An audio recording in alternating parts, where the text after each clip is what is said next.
मी प्रीती खांडेकर. मी पहिलेच बोर्ड देते आणि मला त्याचा अभिमानही वाटतो आहे आणि मी सरकार निवडून द्यायचा मला खूप भेटतो याचा खूप आनंदही होतो. त्यांनी राष्ट्राचा विकास करावा किंवा म्हणजे ज्यांना गरज आहे त्यांना खरंच मदत करावी मनापासून असं मला वाटतं. नमस्कार, मी शिवम पंढरी पोखरणकर. हा माझा पहिलाच अनुभव आहे मतदानासाठी. मला हा अधिकार मिळाला त्याबद्दल खूप खूप धन्यवाद आणि असंच मी मतदान करत राहीन व माझी काम निष्ठेने पूर्ण करत आहे. अपेक्षा काय आहेत तुला?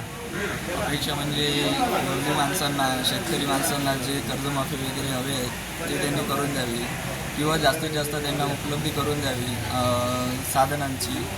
अजून शारीरिक शिक्षणाची किंवा विद्यार्थ्यांना जी गरज आहे, खेळाडूंना जी गरज आहे ती पण त्यांनी पूर्ण करावी असे माझे मत आहे. धन्यवाद.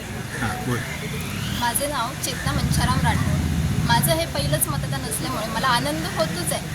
त्याचबरोबर अभिमानही वाटतो आहे की महाराष्ट्राला मी चांगलं योग्य सरकार निवडून देण्याचा हक्क मला मिळाला. त्यामुळे मग मी मतदान व्यवस्थेचे आभार तर मानतेच आहे.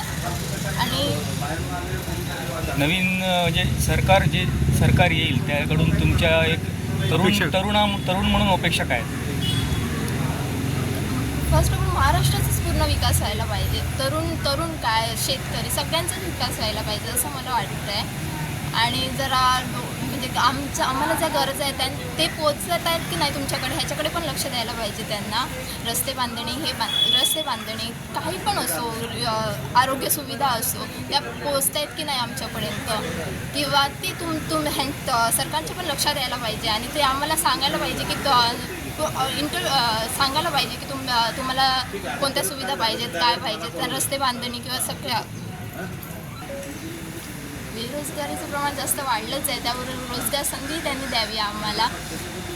त्याचबरोबर शिक्षण आमचं शिक्षण तपासून किंवा आमची पदवी बघून त्यांनी आम्हाला योग्य ते रोजगार द्यावा किंवा नोकरी द्यावी अशी आमची सरकारकडून अपेक्षा आहे. आमचे दिवसभरातले सर्व अपडेट्स, ताज्या घडामोडी आणि थेट लाईव्ह पाहण्यासाठी सबस्क्राईब करा, लाईक करा कोकणचं नंबर 1 महा चॅनल कोकण 7 लाईनचं YouTube चॅनल.